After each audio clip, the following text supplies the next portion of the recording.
لله رب العالمين توفیق اللہ اور اپنی حضرت والا کا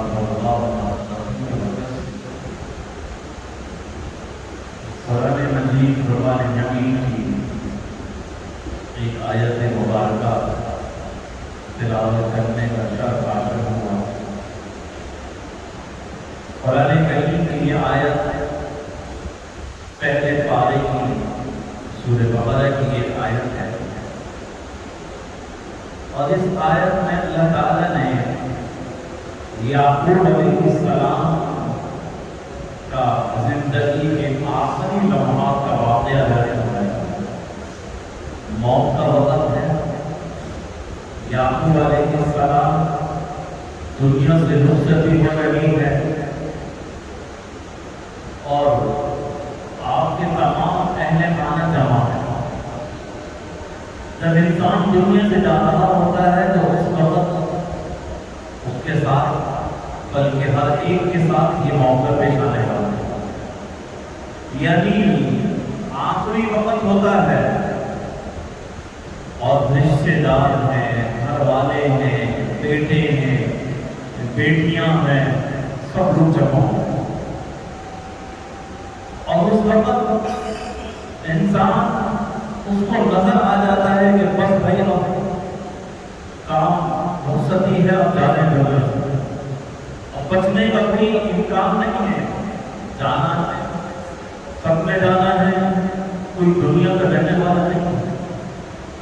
ہم تو کوشش کر رہے ہوتے ہیں، ایک مریض ہے، مرض وفات ہے، بستر مرگ ہے، لوگ کوشش کر رہے ہیں کہ ڈاکٹر کو جلدی سے بلاؤ، جان بچ جائے، وہ انجیکشن لگا رہا ہے، کبھی کچھ کر رہا ہے، کبھی آکسیجن لگا رہا ہے، اور کوشش کر رہا ہے کہ یہ نہیں مرے،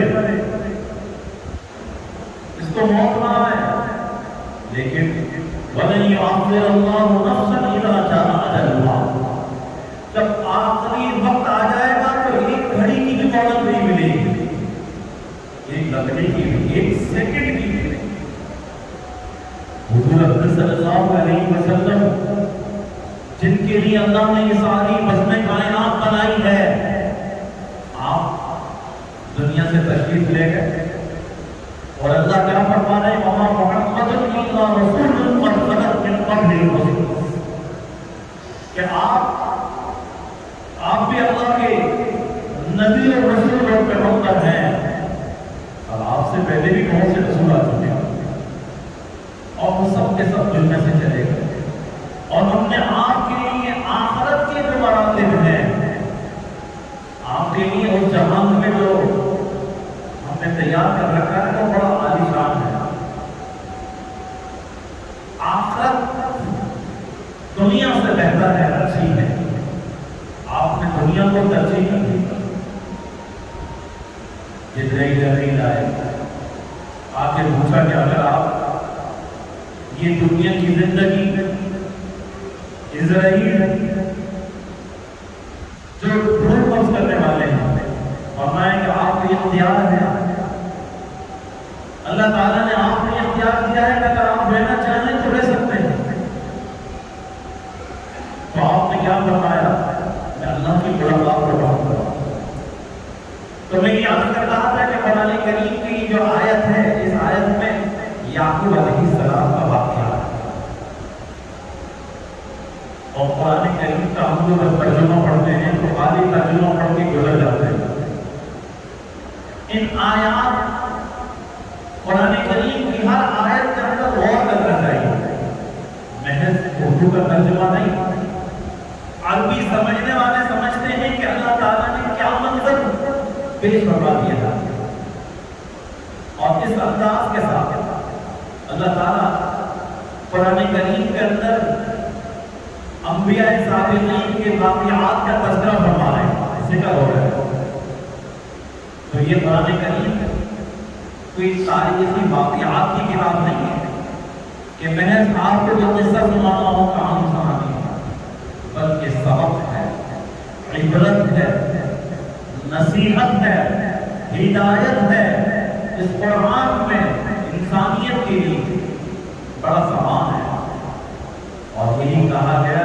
غور و فکر کرو، سمجھو اس کو. ام کنتم شہداء اذ حضر یعقوب الموت. اللہ تعالیٰ فرما رہے ہیں یہ قرآن پڑھنے والے مخاطب تو ہم لوگ ہیں، ہم اور آپ، یہ امت جس کو اللہ نے قرآن دیا ہے، اس قرآن والی امت کو خطاب ہے. ام کنتم شہداء اذ حضر یعقوب الموت. کیا تم اس وقت حاضر تھے، موجود تھے اس وقت یعقوب علیہ السلام کا موت کا وقت آیا؟ یہ اللہ تعالیٰ ہم سب سے پوچھے، اس منظر کو سامنے لا دیں. ام کنتم شہداء اذ حضر یعقوب الموت. کیا تم موجود تھے اس وقت؟ کیا تم حاضر تھے اس وقت جب یعقوب علیہ السلام کی موت کا وقت آیا؟ تو یعقوب علیہ السلام نے اپنے بیٹوں کو کیا کہا؟ قال لبنی، اپنے بیٹوں کو جب یہ کہا، یہ ان سے پوچھا، یہ بات فرمائی، ما تعبدون من بعد. تم یہ بتاؤ کہ میرے بعد تم عبادت کس کی کرو گے؟ میری بعد کس کی عبادت کرو گے؟ آخری وقت ہے، دنیا سے جا رہے ہیں اور آپ کو نصیحت اور وصیت فرما رہے ہیں. اولاد کیسی ہے؟ یعقوب ابن اسحاق ابن ابراہیم، یعقوب علیہ السلام اللہ کے نبی اور رسول، ان کے والد اللہ کے رسول حضرت اسحاق اللہ کے نبی رسول اور پیغمبر، ان کے دادا ابراہیم علیہ السلام اللہ کے نبی اور رسول، اور یہ بھتیجے ہیں کس کے؟ حضرت اسماعیل علیہ السلام کے بھتیجے ہیں. ان کی چچا بھی ہے نبی اور رسول، اور یعقوب علیہ السلام کی اولاد میں نبی اور رسول اور پیغمبر یوسف علیہ السلام. گھرانہ نبیوں کا گھرانہ، پیغمبروں کا گھرانہ، اولاد بھی پیغمبر اور نبی، باپ دادا بھی پیغمبر اور نبی، چچا بھی پیغمبر اور نبی. ان کو کیا فکر کھا رہی ہے؟ ایک فکر کھا رہی ہے اپنی اولاد سے. لبنی بھی، بیٹے بھی شامل ہیں اس میں، بیٹے بھی شامل ہیں، اور جس وقت انتقال ہوتا ہے تو سارے ہی موجود ہوتے ہیں. بیٹے بھی ہوتے ہیں، پوتے بھی ہوتے ہیں، سارے بیٹیاں بھی ہوتی ہیں، سب گھرانہ موجود ہوتا ہے. ان کو فکر کھا رہی ہے، پوچھ رہے ہیں آپ تعبدون من بعدی، میرے بعد کس کی عبادت کرو گے؟ قالوا نعبد الہک، بیٹے کیا کہتے ہیں، اولاد کیا کہتی ہے، نبی کا گھرانہ ہے، وہ کہتے ہیں نعبد الہک و الہ آبائک. آپ ہم سے یہ بات پوچھ رہے ہیں تو جس آپ کا جو معبود ہے، آپ کے معبود کی وَإِلَٰهَ آبَائِكَ إِبْرَاهِيمَ وَإِسْمَاعِيلَ وَإِسْحَاقَ. اور ہم اپنے آبا و آپ کے جو آبا و اجداد ہیں، ابراہیم، اسماعیل، اسحاق، الہ واحد، ان کا ایک اللہ تھا، اس ایک یکتا کی ہم عبادت کریں گے، اسی کی عبادت کریں گے. اگر آج کا دور کا کوئی انسان، کوئی مسلمان، اگر ہم اور آپ جائزہ لیں قرآن کریم کے اس واقعے میں کتنا بڑا سبق ہے، کتنی بڑی نصیحت ہے کہ اولاد کو دنیا سے جاتے وقت آپ نے نصیحت کیا کرنی ہے، اولاد کے لیے فکر کیا کرنی ہے؟ ایمان کی فکر، ایمان کی فکر، اپنے ایمان کی فکر، اور مرنے کے بعد اولاد کے ایمان کی فکر. اگر آج کوئی دنیا سے جا رہا ہوگا وہ کیا کہے گا؟ بچوں سے مل کر، اپنے بچوں سے مل کر آپس میں مل جل کے رہنا، اس کی نصیحت کیا ہوگی؟ اتفاق سے رہنا، اتحاد سے رہنا، جھگڑنا نہیں، کاروبار اکٹھے کرنا، فلاں زمین کی رکھوالی کرنا، فلاں میرا منصوبہ ہے اس کو پورا کرنا، یہ کارخانہ فیکٹری بنا لینا، یہ دکان، یہ کاروبار کروا دینا، یہ پیسے اس طریقے سے استعمال کر لینا، ان کو فکر ہوگی اس بات کہ آج کے دور میں جو انسان ہے وہ فکر کھائے گا اس پیسے کا کیا ہوگا، پیسے کی رکھوالی کیسے کرنی ہے۔ دنیا سے جائے گا، اس کو فکر کھا رہی ہے میں نے تو بہت کمایا ہے، بڑی محنت کی، یہ اتنا کچھ میں جو بنا کے جا رہا ہوں، چھوڑ کے جا رہا ہوں، یہ پیچھے میرے بنے بنائی کی یہ بگڑ نہ جائے، ضائع نہ ہو جائے، اس کی حفاظت کا سامان، اس کو یہ فکر کھا رہی ہے، دنیا کی فکر۔ لیکن اللہ کے نبی اور رسول دنیا سے جا رہے ہیں، کیا فکر کھا رہی ہے؟ اللہ کی عبادت۔ میرے باپ عبادت کس کی کرو گے؟ میرے باپ بندگی کس کی کرو گے؟ کس کے آگے جھکو گے؟ باپ کی فکر، اولاد کے ایمان کی فکر۔ اور آج یہ فکر کس کو ہوگی؟ جس کو اپنے ایمان کی فکر ہوگی، ایمان کی فکر ہوگی۔ زندگی بھر کبھی ایمان کی فکر کی نہیں، اور ضرورت اس بات کی ہے کہ بھائی دنیا وہ جیسی گزر جائے گی، گزر گئی، آخری وقت حسن خاتمہ نصیب ہو جائے، کلمہ نصیب ہو جائے، پتہ نہیں کلمہ بھی نصیب ہوگا یا نہیں ہوگا، ایمان پہ خاتمہ ہوگا یا نہیں ہوگا، لیکن کلمہ کس کو نصیب ہوگا؟ جس میں ساری زندگی کلمہ پڑھا تو ہوگا، کلمے کے اوپر عمل تو کیا ہوگا، اللہ کی توحید اور وحدانیت کے اوپر ایمان پہ لایا ہوگا، اپنے ایمان کی حفاظت تو کی ہوگی، اپنے ایمان کی حفاظت کی ساری زندگی کوشش کرتا رہا، بے ایمان نہ بن جاؤں، میرے ایمان محفوظ رہے، اپنے ایمان کو سودا نہ کیا ہو، ایمان کو بیچا نہ ہو، اپنے ایمان کی فکر کی، اپنے بچوں کی، اپنے نسلوں کی، اپنے اولاد کی۔ جو ایمان کی فکر کرے گا اس کو فکر ہوگی آپ کے گھر۔ اور یاد رکھیے بھائی، سب سے بڑی جو دولت ہے ایمان کی۔ لوگ دنیا کی وجہ سے ایمان بیچ دیتے ہیں، ایمان ضائع کرتے ہیں، اور مرتے وقت کلمہ نصیب نہیں ہوتا، دنیا سے جا رہا ہوتا ہے، تو بسا اوقات کیا ہوتا ہے، جو چیز دنیا میں اس کو سب سے زیادہ محبوب ہوتی ہے، آخری وقت یہ زمان پہ بھی وہی کہہ رہا ہوگا۔ ایک آدمی اس کے 24 گھنٹے صبح اٹھنے سے لے کے رات تک کاروبار میں گھسا ہوا ہے، بولیاں لگا رہا ہے، تو ایک بننے والا بولی لگاتے لگاتے مر گیا۔ آخری وقت آیا تو انہوں نے کہا کلمہ پڑھ لے، نہیں، کلمے کا تو ہوش ہی نہیں تھا، زندگی سے کبھی اللہ اللہ تو کیا ہی نہیں تھا، لا الہ الا اللہ کی ضربیں لگائی نہیں تھی، پڑھا ہی نہیں تھا زندگی میں، ایمان کی فکر ہی نہیں کی تھی، نماز کی فکر ہی نہیں کی تھی، قرآن پڑھا ہی نہیں تھا، ساری زندگی تو بولیاں لگایا کرتا تھا، تو مرتے وقت بھی ایک مرنے والا بولی لگاتے لگاتے مر گیا، کلمہ نہیں پڑھا، کلمہ نہیں پڑھا، بولی لگاتے لگاتے چلا گیا۔ ایک بننے والا آخری وقت آیا، وہ کس میں مبتلا تھا؟ ناپاک محبت کے اندر، کسی عورت کی ناپاک ناجائز محبت میں۔ آخری وقت کا کلمہ پڑھ لو، کہنے لگا نہیں، اس کو بلا دو، میں آخری وقت تو دیکھوں اپنی آنکھوں سے اس عورت کو۔ آخری وقت یہ خواہش کرتے کرتے مر گیا۔ کسی کو کہا کہ کلمہ پڑھ لے، کہنے لگا نہیں، میرا جو یار ہے، میرا وہ یار کہاں ہے، میں دیکھنا چاہتا ہوں اس کو دیکھ لوں۔ اور کوئی یار کی خواہش میں مر گیا، کوئی گولی لگاتے لگاتے مر گیا، دنیا سے چلا گیا، اور کوئی ناپاک اور ناجائز خواہش کی تکمیل کے لیے اور فلاں عورت تھی، وہ فلاں عورت اس سے ناپاک محبت، ناجائز محبت تھی، اس کی خواہش کرتے کرتے مر گیا۔ تو بھائی ہماری آپ کی کیا انجام ہوگا؟